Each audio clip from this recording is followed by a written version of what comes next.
आप देख रहे हैं समाचार एजेंसी ऑफ इंडिया में साइन न्यूज। जानिए भीष्म द्वादशी का पुण्य व्रत कब रखा जाएगा।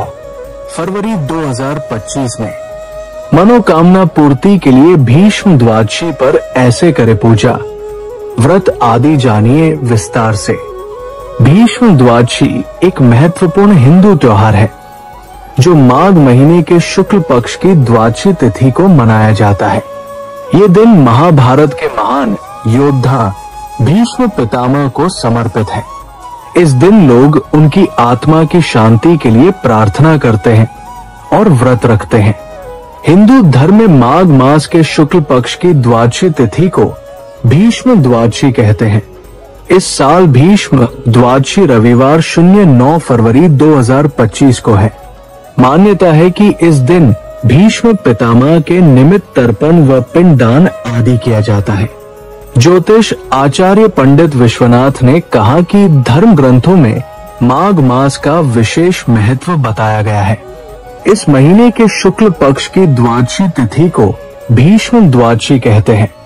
अगर आप जगत को रोशन करने वाले भगवान भास्कर, भगवान विष्णु जी एवं भगवान श्री कृष्ण जी की आराधना करते हैं और अगर आप विष्णु जी एवं भगवान कृष्ण जी के भक्त हैं तो कमेंट बॉक्स में जय सूर्य देवा, जय विष्णु देवा, जय श्री कृष्ण, हरिओम तत्सत, ओम नमो भगवते वासुदेवाय नमः लिखना न भूलिए। महाभारत में अर्जुन ने भीष्म पितामह को बाणों की शैया पर लिटा दिया था। उस समय सूर्य दक्षिणायन था, इसलिए भीष्म पितामह ने सूर्य के उत्तरायण होने का इंतजार किया और माघ मास के शुक्ल पक्ष की अष्टमी के दिन अपने प्राण त्यागे। इसके 3 दिन बाद ही द्वादशी तिथि पर भीष्म पितामह के लिए तर्पण और पूजन की परंपरा प्रथा है।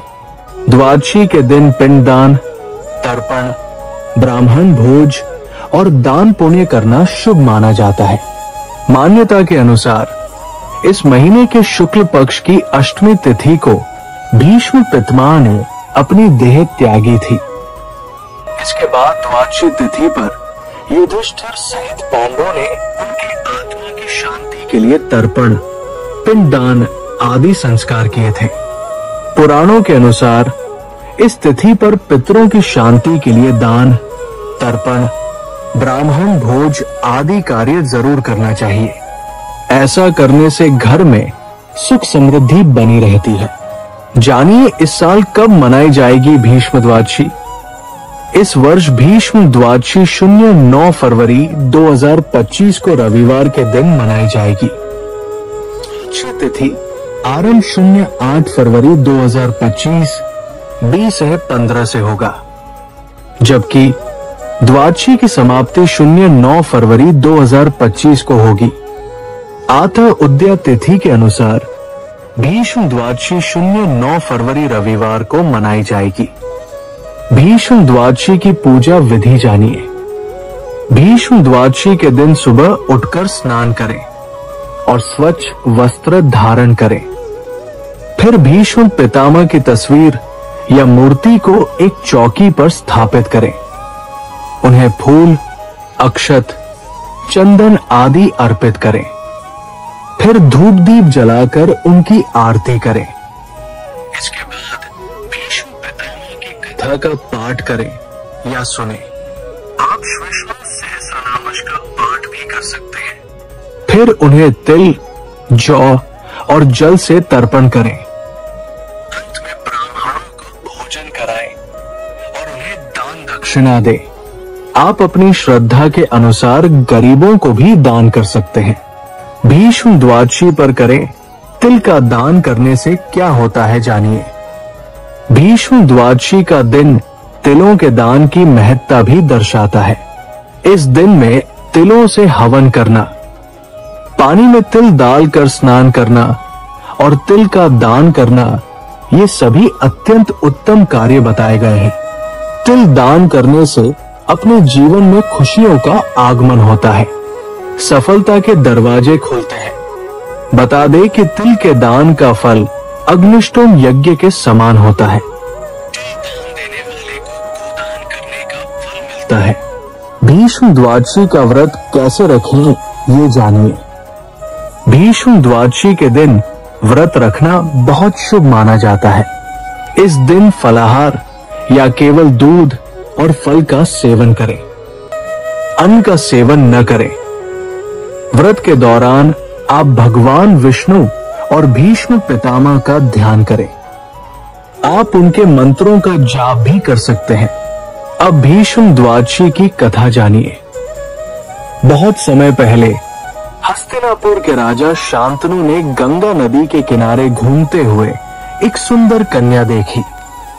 उस कन्या का नाम सत्यवती था और वो एक मछुआरे की बेटी थी। राजा शांतनु को सत्यवती से प्रेम हो गया और उन्होंने उससे विवाह करने का प्रस्ताव रखा। सत्यवती के पिता ने राजा शांतनु के सामने एक शर्त रखी।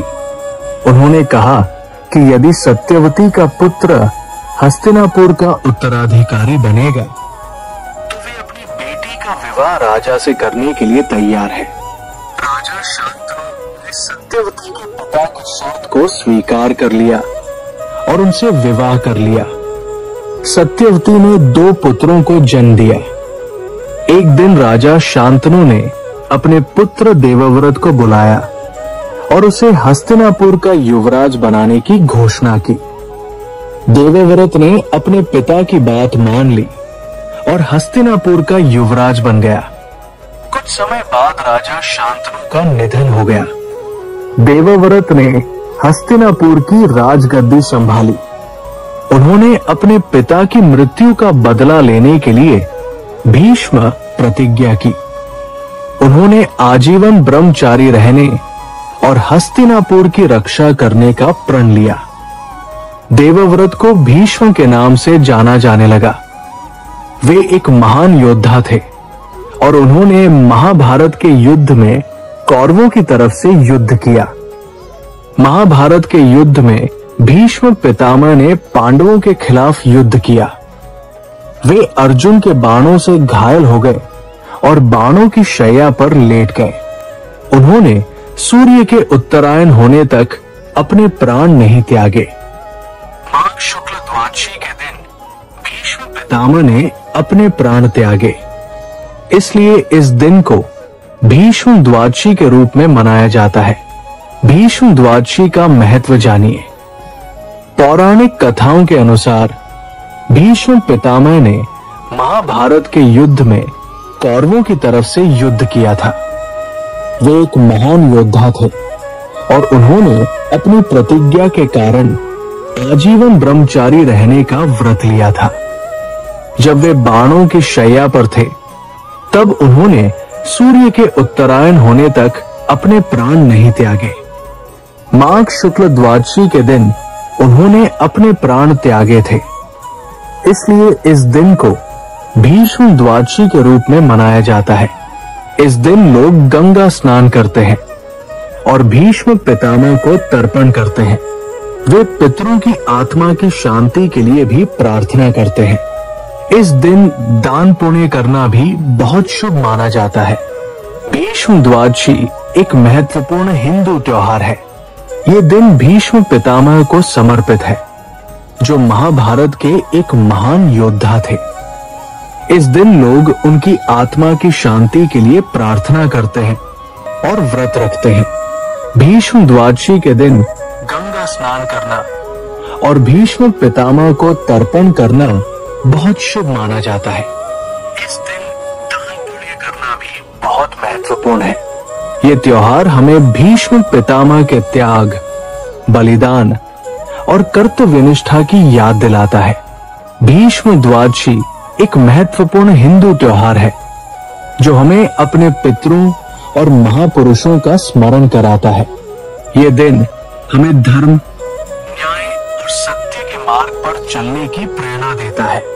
हमें इस दिन भीष्म पितामह के जीवन से प्रेरणा लेनी चाहिए और उनके आदर्शों का पालन करना चाहिए। हरि ओम।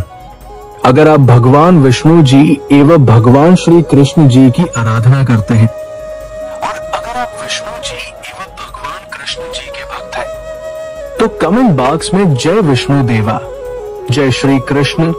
हरिओम तत्सत। ओम नमो भगवते वासुदेवाय नमः लिखना न भूलिए। यहाँ बताए गए उपाय, लाभ, सलाह और कथन आदि सिर्फ मान्यता और जानकारियों पर आधारित है। यहाँ ये बताना जरूरी है कि किसी भी मान्यता या जानकारी की समाचार एजेंसी ऑफ इंडिया के द्वारा पुष्टि नहीं की जाती है। यहाँ दी गई जानकारी में निहित जानकारी विभिन्न माध्यमों, ज्योतिषियों, पंचांग, प्रवचनों, मान्यताओं, धर्म ग्रंथों, दंत कथाओं, किंवदंतियों आदि से संग्रहित की गई है। आपसे अनुरोध है कि इस वीडियो या आलेख को अंतिम सत्य अथवा दावा न माने एवं अपने विवेक का उपयोग करें। समाचार एजेंसी ऑफ इंडिया पूरी तरह से अंधविश्वास के खिलाफ है। किसी भी जानकारी या मान्यता को अमल में लाने से पहले संबंधित विशेषज्ञ से सलाह लें। अगर आपको समाचार एजेंसी ऑफ इंडिया में खबरें आदि पसंद आ रही हो तो आप इसे लाइक, शेयर व सब्सक्राइब अवश्य करें। हम नई जानकारी लेकर फिर हाजिर होंगे, तब तक के लिए इजाजत दीजिए। जय हिंद।